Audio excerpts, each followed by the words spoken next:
ಬಿಹಾರದ ಬಂಕಿಪುರದಲ್ಲಿ ಬಿಜೆಪಿಯ ಭದ್ರಕೋಟೆ ಛಿದ್ರವಾಗಿಬಿಟ್ಟಿದೆ. ಉಪಚುನಾವಣೆಯಲ್ಲಿ ಪ್ರಶಾಂತ್ ಕಿಶೋರ್ ಭರ್ಜರಿಯಾಗಿ ಗೆಲುವನ್ನು ಕಂಡಿದ್ದಾರೆ. ಇಲ್ಲಿ ಬಿಹಾರದಲ್ಲಿ ಈಗ ಬಿಜೆಪಿ ಮತ್ತು ನಿತೀಶ್ ಅವರ ಪಾರ್ಟಿಯ ಒಂದು ಮೈತ್ರಿ ಸರ್ಕಾರ ಇದೆ, ಗೊತ್ತಿರತಕ್ಕಂಥ ವಿಚಾರ. ಆದರೆ ಪ್ರಶ್ನೆ ಏನು, ಬಂಕಿಪುರದ ಬೈ ಎಲೆಕ್ಷನ್ನಲ್ಲಿ ಪ್ರಶಾಂತ್ ಕಿಶೋರ್ ಗೆಲ್ತಾರೆ ಅಂದರೆ ಏನರ್ಥ?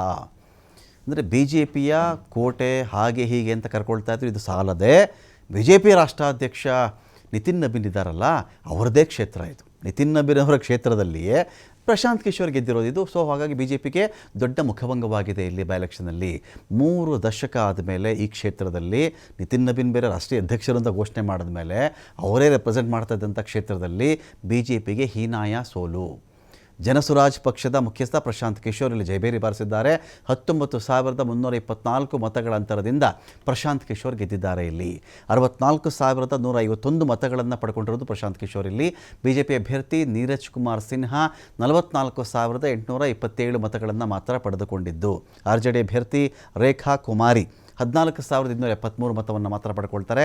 ನಿತಿನ್ ನಬೀನ್ ರಾಜೀನಾಮೆಯಿಂದ ಈ ಕ್ಷೇತ್ರ ತೆರವಾಗಿತ್ತು. ಮೊದಲ ಪ್ರಯತ್ನದಲ್ಲಿಯೇ, ಅಂದರೆ ಇದು ಈಗ ಪ್ರಶಾಂತ್ ಕಿಶೋರ್ ಪಾರ್ಟಿ ನಿಂತಿದ್ದು ಬೇರೆ, ಮೊದಲ ಪ್ರಯತ್ನದಲ್ಲಿಯೇ ಇದೀಗ ಬಿ ಜೆ ಪಿಗೆ ಸೋಲಿನ ರುಚಿ ತೋರಿಸಿರೋದಿಲ್ಲಿ ಪ್ರಶಾಂತ್ ಕಿಶೋರ್. ಬಿ ಜೆ ಪಿಯ ಪ್ರತಿಷ್ಠೆಯ ಕಣ ಆಗಿಬಿಟ್ಟಿತ್ತು ಬಂಕಿಪುರ. ಸೊ ಪ್ರಶಾಂತ್ ಕಿಶೋರ್ ಗೆಲ್ತಾ ಇದ್ದಂತೆ ರಸ್ತೆಗಳಲ್ಲಿ ಮೆರವಣಿಗೆ ಮಾಡಿ ಸಂಭ್ರಮಿಸಿದ್ದಾರೆ. ಸೊ 10 ಪಾಯಿಂಟ್ ಏನಪ್ಪ ಪ್ರಶಾಂತ್ ಕಿಶೋರ್ ಯಾಕೆ ಇದ್ದರು ಅಂತ ನೋಡಿದ್ರೆ, ನೋಡಿ, ನೀಟ್ ನಮಗೆಲ್ಲ ಜಂತರ್ ಮಂತರ್ ಫೋಕಸ್ ಆಗಿತ್ತು, ಅಗ್ರಿ. ರಾಜಸ್ಥಾನ್ ಫೋಕಸ್ ಆಗಿತ್ತು, ಅಗ್ರಿ. ಆದರೆ ಅಷ್ಟೇ ಪ್ರತಿಭಟನೆಯನ್ನು ಕೋಲ್ಕತ್ತಾದಲ್ಲೂ ಮಾಡಿದ್ರು, ಅದೇ ರೀತಿಯಲ್ಲಿ ಬಿಹಾರದಲ್ಲೂ ಮಾಡಿದ್ರು. ಸೊ ಯುವಕರ ಒಂದು ಆಕ್ರೋಶ ಇತ್ತಲ್ಲ, ಅದು ಬಿ ಜೆ ಪಿ ವಿರುದ್ಧ ತಿರುಗಿದೆ ಅನ್ನುವುದಕ್ಕೆ ಒಂದು ಉದಾಹರಣೆ ಇದು. ಎಲ್ಲಿ ಎಲೆಕ್ಷನ್ ನಡೀತೋ ಅಲ್ಲಿ ಹೇಳ್ಬೋದು ನಾವು. ಎಲ್ಲ ಕಡೆ ಎಲೆಕ್ಷನ್ ನಡೆದಿದ್ರೆ ಅದು ಬೇರೆ ಕಥೆ ಇತ್ತದು. ಸೊ ನೀಟ್ ಪೇಪರ್ ಲೀಕ್ ಆಯಿತು. ಬಿಹಾರದ ಯುವಕರು ಆಡಳಿತ ಪಕ್ಷದ ವಿರುದ್ಧವಾಗಿ ಅಲೆನೆಬ್ಬಿಸಿರಬಹುದು.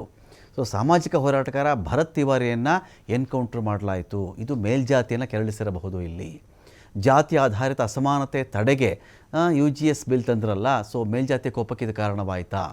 ಬಿ ಜೆ ಪಿ ಅಭ್ಯರ್ಥಿ ಗೊಂದಲ. ಮೊದಲು ಅಭಿಷೇಕ್ ಬಂಟಿ ನಿಂತುಕೊಳ್ತಾರೆ ಅಂತ ಹೇಳಿಬಿಟ್ರು, ನಂತರ ನೀರಜ್ ಸಿನ್ಹಾಗೆ ಟಿಕೆಟನ್ನು ಕೊಡಲಾಯಿತು. ಸೊ ಗೆಲುವಿನ ಬಗ್ಗೆ ಬಿ ಜೆ ಪಿ ಹೊಂದಿದಂತಹ ಓವರ್ ಕಾನ್ಫಿಡೆನ್ಸ್ ಇತ್ತಲ್ಲ, ಇದು ಕೂಡ ನಾವೇ ಗೆಲ್ತೀವಿ ಅಂತ ಅಂದ್ಕೊಂಡ್ಬಿಟ್ಟಿದ್ರಲ್ಲ, ಇದು ಅವರ ಸೋಲಿಗೆ ಕಾರಣ ಆಗಿರಬಹುದು. ಇನ್ನೊಂದು ಕಡೆ ಪ್ರಶಾಂತ್ ಕಿಶೋರ್ ಚುನಾವಣಾ ತಂತ್ರ ಮತ್ತು ಲೋಕಲ್ ಸ್ಟ್ರಾಟಜಿ ಇತ್ತಲ್ಲ, ಇದು ಕೂಡ ಗೆಲ್ಲಕ್ಕೆ ಕಾರಣ. RJD ನಿರಾಸಕ್ತಿಯ ಪ್ರಚಾರ. ತೇಜಸ್ವಿ ಯಾದವ್ ಕೇವಲ 2 ರ್ಯಾಲಿ ಮಾಡಿರೋದಿಲ್ಲಿ. ಸೊ ಇದು ಕೂಡ ಪ್ರಶಾಂತ್ ಕಿಶೋರ್ಗೆ ಅಡ್ವಾಂಟೇಜ್ ಆಯಿತು ಅಂತ. INDA ಒಕ್ಕೂಟದ ಗೊಂದಲ ಪ್ರಶಾಂತ್ ಕಿಶೋರ ಜನಸುರಾಜ್ ಪಕ್ಷಕ್ಕೆ ಇಲ್ಲಿ ವರದಾನವಾಯಿತು ಅಂತ ಹೇಳ್ತಾರೆ. ಮುಸ್ಲಿಂ ಮತಗಳು RJDಯ ಬದಲಾಗಿ ಜನಸುರಾಜ್ ಪಕ್ಷಕ್ಕೆ ಹೋಗಿರಬಹುದು ಅಂತ ಅಂದಾಜು ಮಾಡಲಾಗಿದೆ. ವಿರೋಧದ ಮಧ್ಯೆ ಕೂಡ ಸಾಮ್ರಾಟ್ ಚೌಧರಿಯನ್ನು ಬಿಹಾರದಲ್ಲಿ BJP ಯಾವುದೇ ಕಾರಣಕ್ಕೂ ಈ ಮನುಷ್ಯ ಬೇಡ ಅಂತ ಸಾಮ್ರಾಟ್ ಚೌಧರಿ ಬಗ್ಗೆ ಹೇಳ್ತಾ ಇದ್ರು. BJP ತಲೆ ಕೆಡಿಸ್ಕೊಳ್ದೆ ಅವ್ರನ್ನೇ ಮುಖ್ಯಮಂತ್ರಿ ಮಾಡಿದ್ದರ ಪರಿಣಾಮ ಕೂಡ ಇದಿರಬಹುದು ಅಂತ ಹೇಳಲಾಗ್ತಾ ಇದೆ.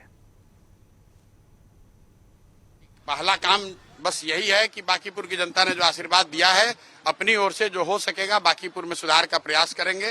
अगले 2-3 महीने में आपको वो चीज दिखेंगी भी. मैं कोई बहुत बड़ी बात बोलना नहीं चाहता हूं. मेरे विधायक बनने से बांकीपुर बेंगलोर